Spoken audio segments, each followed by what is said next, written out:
Following are the financial statement of Cashew Limited, a nuts retailer. Cashew Limited statement of financial position as at 31 December 16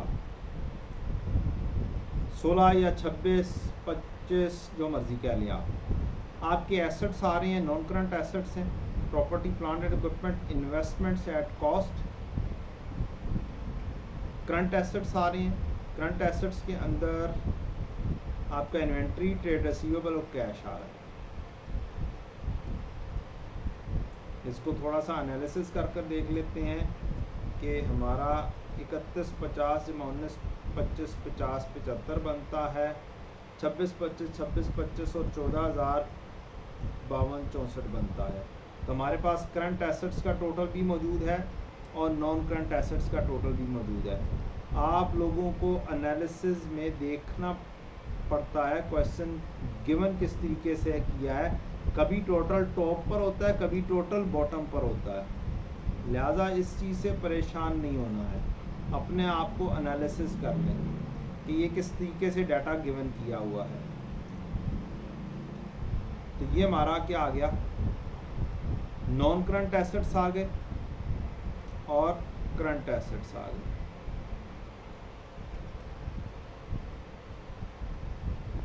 next, equity and liabilities, issued share and reserves. ये share capital आ गया और reserves आ गए। Non current liabilities, non current liabilities के अंदर आपकी non current loan भी है, डिबेंचर भी है, डेफर्ड टैक्सेशन भी है। आपने नामों के ऊपर नहीं जाना, टेंशन नहीं लेनी है। करंट लायबिलिटीज आपके पास जस्ट ट्रेड पेबल्स आ रहे हैं। Statement of changes in equity है फॉर द ईयर एंडेड 31 दिसंबर 16। हमारे पास 31 दिसंबर 16 का क्लोजिंग है, हमारे पास 1 जनवरी 16 ओपनिंग, हमारे पास 1 जनवरी 15 ओपनिंग। 2 सालों की आपको statement of changes in equity भी आपके पास मौजूद है। ओपनिंग बैलेंस था, उसके अंदर total comprehensive income retained earning में आ रही है, प्रेफरेंस डिविडेंड दिया गया है, ऑर्डिनरी डिविडेंड दिया गया है। इसके अलावा अगले साल total comprehensive income dividend preference का, डिविडेंड ऑर्डिनरी का और क्लोजिंग हो गया। प्रेफरेंस शेयर कैपिटल मौजूद है ओपनिंग में, कुछ हिस्सा में मजीद इशू किया है और ये आपका आ गया प्रेफरेंस डिविडेंड। इन दोनों को टोटल कर लें 875 जमा 612 को, तो ये बनता है 1487,500। 875 जमा 612, इन दोनों को टोटल कर लें तो ये बनता है 1487,500। और यही हमारे पास शो हो रहा होगा शेयर कैपिटल में, ये रिजर्व नहीं, ये टोटल ये वाली वैल्यू शो हो रही है जी एंड पर, ये टोटल और ये टोटल, ये चीज़ें शो होनी होती हैं स्टेटमेंट ऑफ फाइनेंशियल पोजीशन में। 47,750, 47,750, 33,95, 33,95, तो ये स्टेटमेंट ऑफ फाइनेंशियल पोजीशन में आ गया। Statement of comprehensive income, revenue from sales less cost of sales.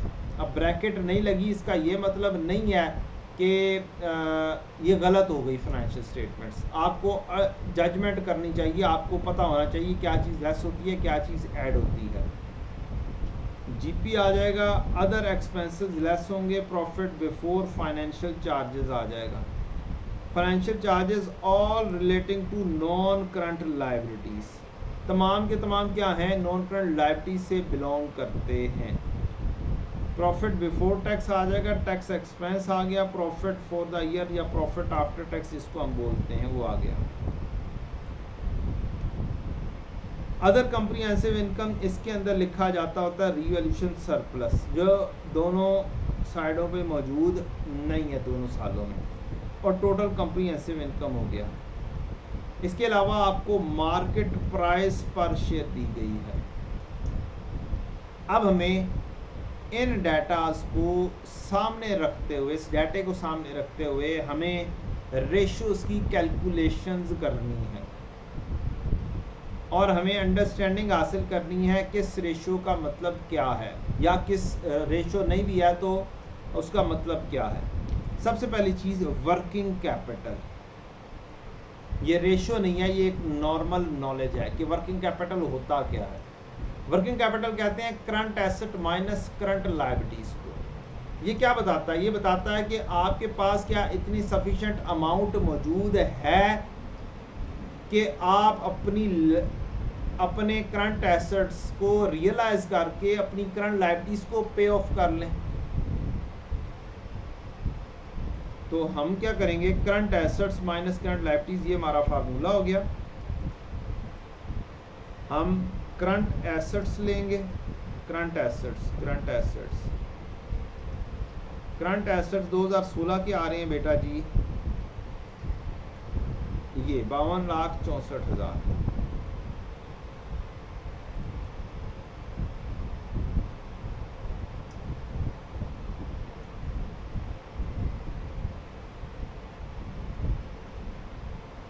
Minus current liabilities हमारी आ रही हैं 3,41,250। तो हमारा current assets minus current liabilities working capital आ गया 4922,750। सेम थिंग आप 2015 की भी मालूम कर लेंगे। 2015 में आपकी करंट एसेट्स आए 2353 और करंट लायबिलिटीज आ गई 175। आपके कौन सा क्या नाम है वर्किंग कैपिटल किस कंपनी का ज़्यादा बेहतर है, ये आपने साथ जज करना है हल्का हल्का सा। तो जिसकी का कैपिटल वर्किंग कैपिटल ज़्यादा है वो ज़्यादा बेहतर है, that is better. Current assets में से करंट लायबिलिटीज माइनस कर दें।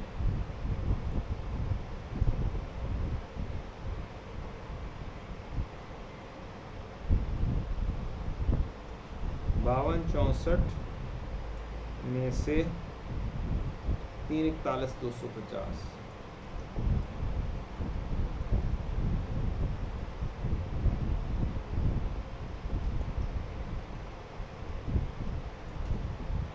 ये आंसर आएगा। कंपैरेटिव में मैं नहीं लिख रहा, वो आपको दिखा दिया है। अब आती है लिक्विडिटी रेशोस। अब हमारा काम रेशोस के ऊपर शुरू हो गया। लिक्विडिटी रेशोस का मतलब क्या है? आपके पास कैश की एक्सेस, रेडीली कैश की एक्सेस कितनी है आप अपनी ऑब्लिगेशन मीट कर सकें। अब हम लिखते होते हैं करंट एसेट्स। करंट एसेट्स में तरतीब हमारी होती है स्टॉक, डेटर्स, बैंक, कैश। ये मेजर तरतीब होती है, ये 3-4 आइटम्स मस्ट होती हैं। अब इसमें जो कैश है रेडीली अवेलेबल है कि आप ऑब्लिगेशन मीट कर सकें, वो कैश है most liquid.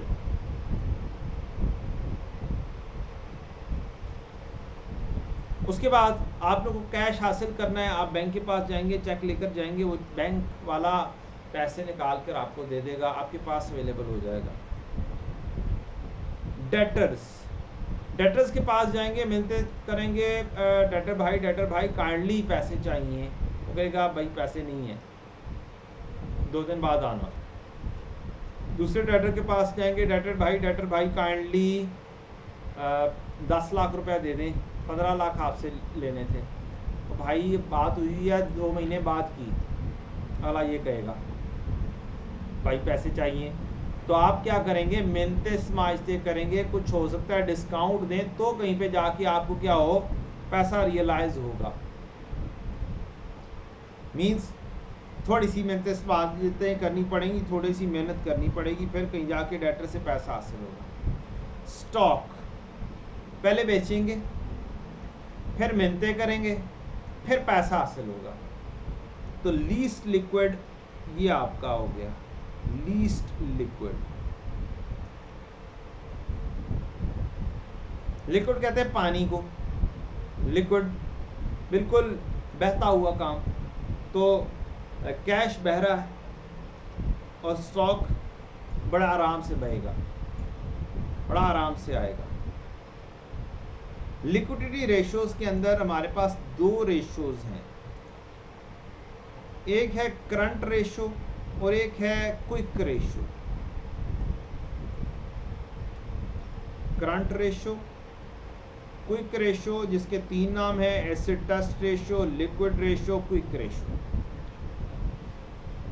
Formula current asset over current liabilities, current assets over current liabilities. तो करंट एसेट्स हमारे आ रहे हैं जनाब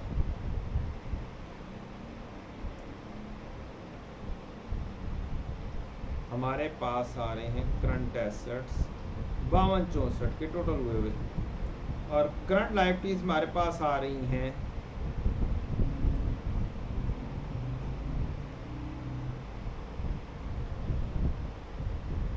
341,250।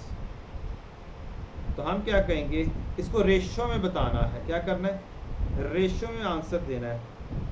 This divided by this. हर 1 रुपया लायबिलिटी के पीछे 15.42 करंट एसेट्स मौजूद हैं।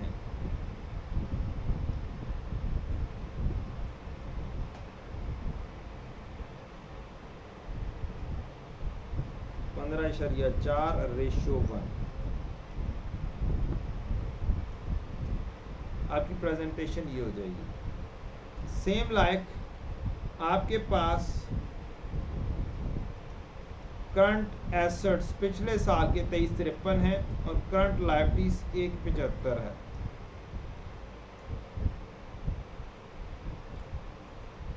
तो ये इसकी क्या वैल्यू आ जाएगी, 2353 तकसीम 175, 13.45,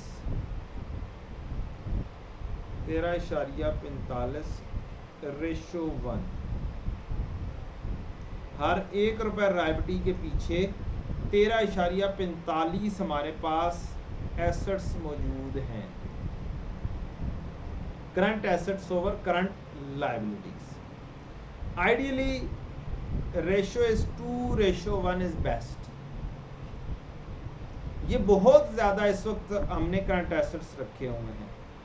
अगर हम एनालिसिस करें तो हमारे पास अच्छी खासी इन्वेंट्री पड़ी हुई है as compare to last year. अच्छे खासे हमारे पास ट्रेड रिसीवेबल्स मौजूद हैं और कैश कोई नहीं है। इसका मतलब क्या हुआ, इसका मतलब ये हुआ कि इस साल में मुझसे बिक नहीं रहा माल, रिकवर भी नहीं हो रहा। मेरा स्टॉक पाइल अप हो रहा है, जमा हो रहा है, और बहुत ज्यादा भी ओवर स्टेट करके भी अच्छी चीज नहीं होती है।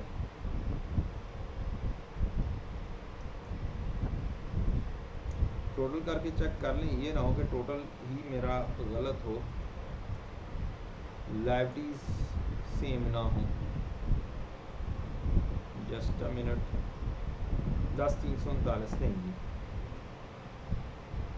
सिफर कोई मिसिंग नहीं है, 6203 बिल्कुल ठीक है, एक्यूरेट वैल्यूज हैं। तो ये हमारी करंट लायबिलिटीज होगी और करंट एसेट्स हो गए। अब अगली रेशियो क्विक रेशियो। अभी हमने बात की थी क्विक या लिक्विड रेशियो।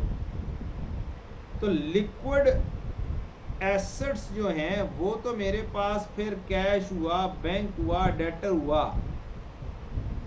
ठीक है, जिससे फिर भी कोई जल्दी पैसे मिल जाने हैं।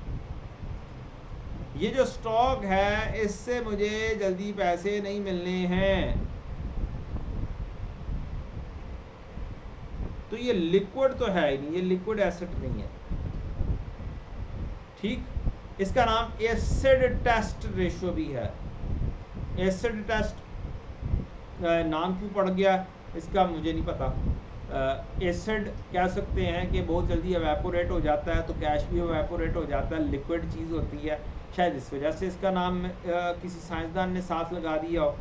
समहाउ क्विक रेशो, क्विकली कैसे आपकी जल्दी जल्दी रियलाइज़ हो जाएंगे कैश वगैरह।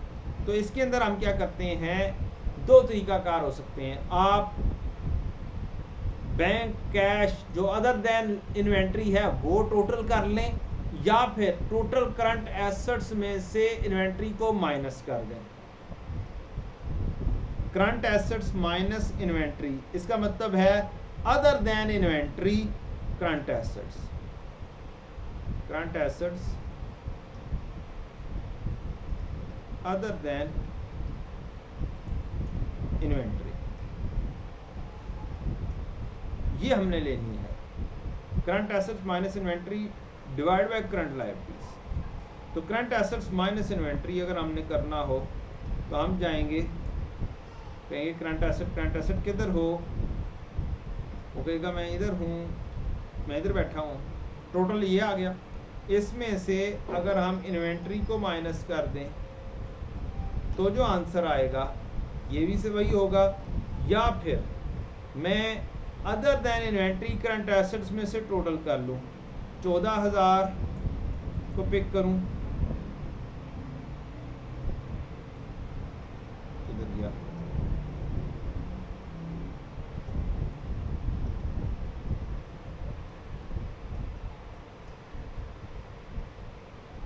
मैं 14,000 को पिक करूं प्लस इसके अंदर ट्रेड रिसीवेबल का 26-25 ऐड करूं, तो बात वही आएगी, 26,39,000 ही आंसर आएगा दोनों तरीकों से। सम आओ 26,39,000 divide by current liabilities, current liabilities 3,41,250 थी, हमने पहले भी लिखी थी, तो वही हम ले लेते हैं 3,41,250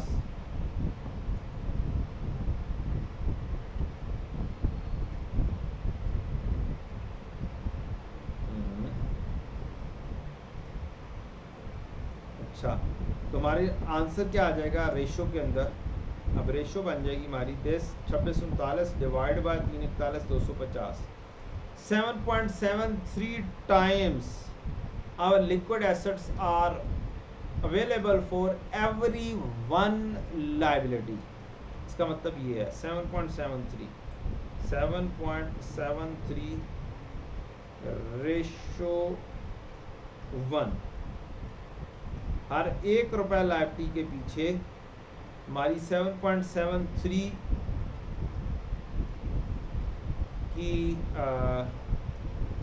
के एसेट्स मौजूद हैं। पिछले साल में आपकी 23-53 में से 656 माइनस कर दें, या ये ट्रेड रिसीवेबल और कैश को जमा कर लें। ट्रेड रिसीवेबल कैश को जमा करें तो ये 16,97,500 बनता है।